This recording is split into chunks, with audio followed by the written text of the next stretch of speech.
And we're back after that short break, and obviously we're still here with Daniel Pitts, one of the co-directors of the film Sprint from JCAB Pictures. So, what did you actually learn from your audience research? Well, to start with, let's talk about the setting. What we learned from our research into setting is that people within the age demographic really like settings that put the protagonists in isolated locations, and they really like the idea of a family home, you know, because it breaks up the action from the film, which puts it at a really, really good pace. Well, let's just have a look at some of the recorded research, courtesy to the JCAB Pictures production team. So what are some iconic settings in thriller films, and why do you find them so iconic?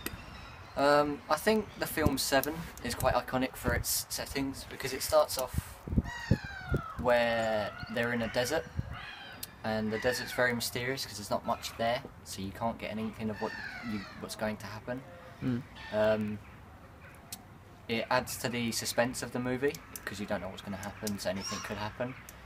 Especially with the detectives Summers and Mills, where they can do what they want and not pay the consequence for it, which makes you very anxious of what they could do or what they're going to do.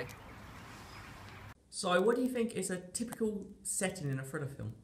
I would normally expect somewhere quite empty, where there's not a lot of like human activity, somewhere there's got a lot of emotion behind it. So, for example, an abandoned wood or a house or something along those lines, and I would normally expect it to look run down and actually look quite battered and emotional.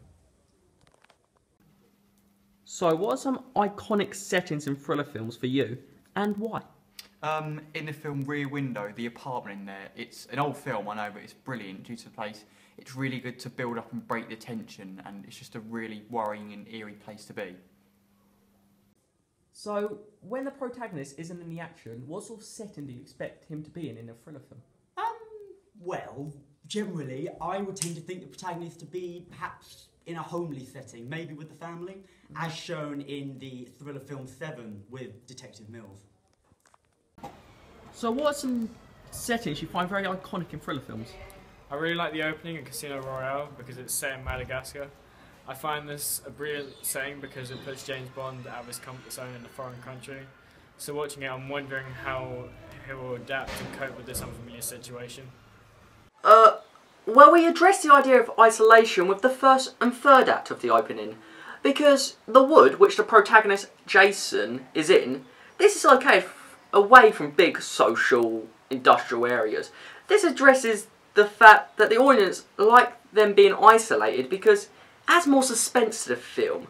I also picked up on something I forgot to mention before when watching back some of those clips, that someone in that clip mentioned that he likes the idea of the protagonist being in a unfamiliar foreign location, and that is one of the reasons we set our film in Slovakia, due to this idea that you're not quite sure what the character's going to do and why is this and stuff. And then obviously in the middle of that we do have the family home to break up the intense chasing, as they do said before. Now having it set in Slovakia makes people want to watch a film because they escape from day-to-day life, and watching a film set in another country offers a great escapism and interesting experience. Like, this is an example of the Richard Dyer utopian theory.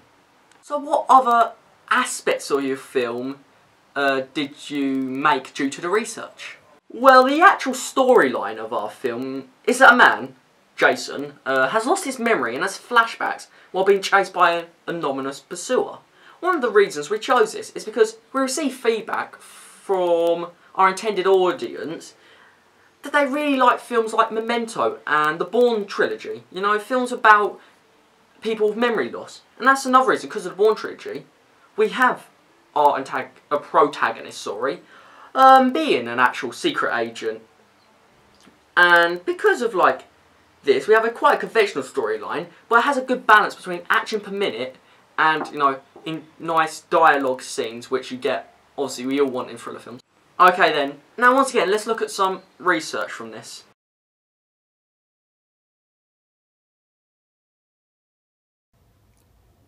So what are some of the best storylines in thriller films and why?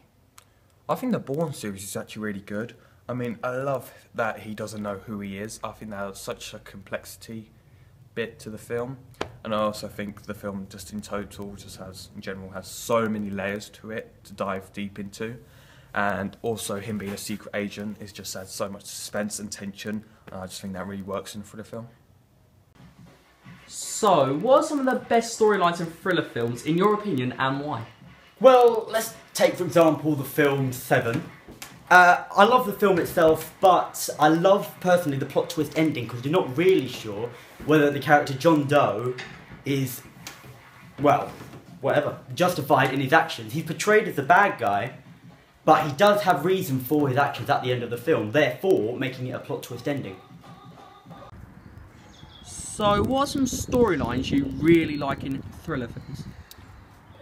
In the film Memento, it breaks up the story by showing you Leonard's previous life through flashbacks and how it was ordinary and how he was happy, and then it proceeds to show what his life was like after he lost his memory, and it fills in the gaps of the lost memory to piece together a full movie in a slightly odd way. So, what are some storylines in thriller films that you really enjoy? I really like the storyline from the film Taken, just because, you know, Brian Mills is trying to save his daughter, and you really feel for the character. Not only that, but it has loads of action, it keeps you interested in the storyline, and, you know, you just want to keep watching it, so that's why I really like the storyline within Taken.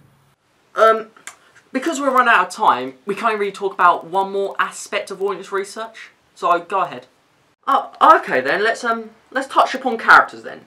We learned that mostly that our audience want a perfect action hero who are capable of handling himself.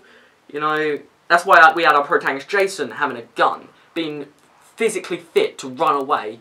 But they also like the protagonist to be smart and to outsmart his antagonist. That's why we have him in the Act 3 hide behind the bush and pop out behind him, behind the mysterious biker, and leave it up to interpretation. But we're going to say he shoots him and kills him, which, you know, is like he's outsmarting him, he's, you know, ambushed him. And there's something which people didn't pick up on, but we wanted to do, because we know people like to watch films because of this, is the main character Jason, even though he's an action hero, he does look like an everyday, day-to-day man, you know, he's just quite an average Joe, really. And therefore, this makes people want to see it because they can relate to him. This is like the youth and gratification theory, because people will find and enjoy someone like them succeeding, and therefore they would want to go watch the film to make themselves feel good. Okay, well, that's all from us tonight. I'm going to leave you guys with the last bit of research for you guys to watch as we roll the credits. A massive thank you to you, Daniel Pitts. Speak to you guys soon.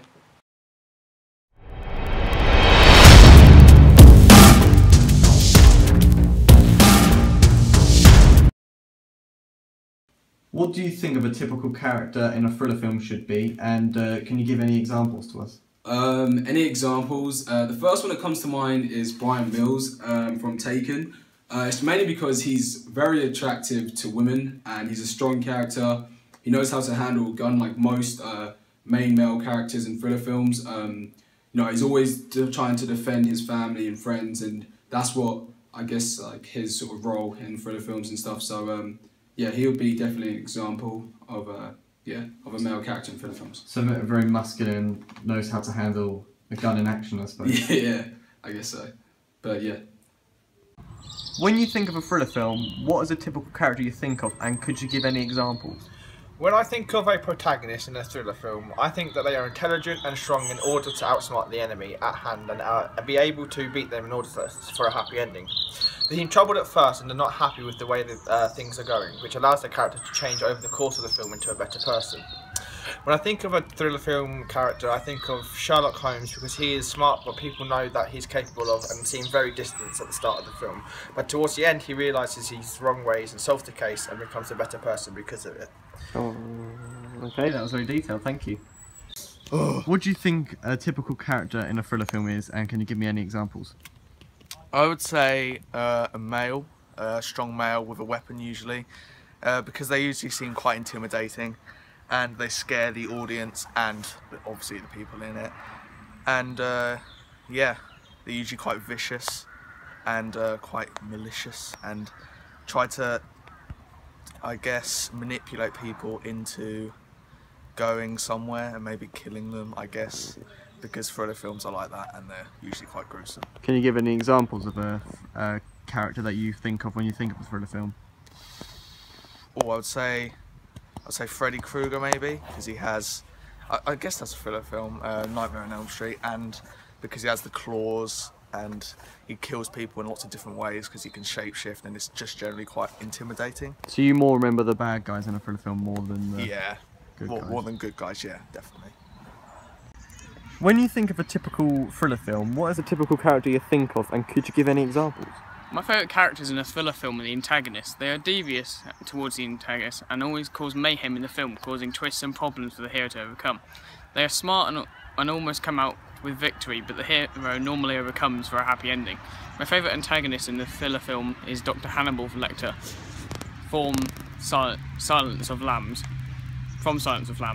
He is very manipulative towards Clarice and is devious in planning his escapes, which portrayed his intelligence and conveys to the audience how dangerous he is in his role as the villain in the film.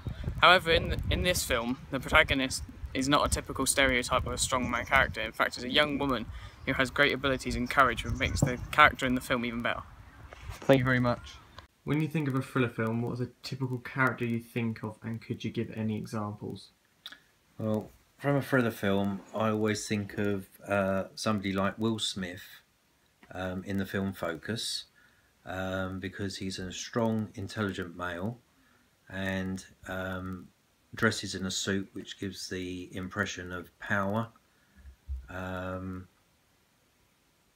So what you're saying is a protagonist in a thriller film should be a male lead who is strong rather than a weak female lead? Yes, definitely, yeah.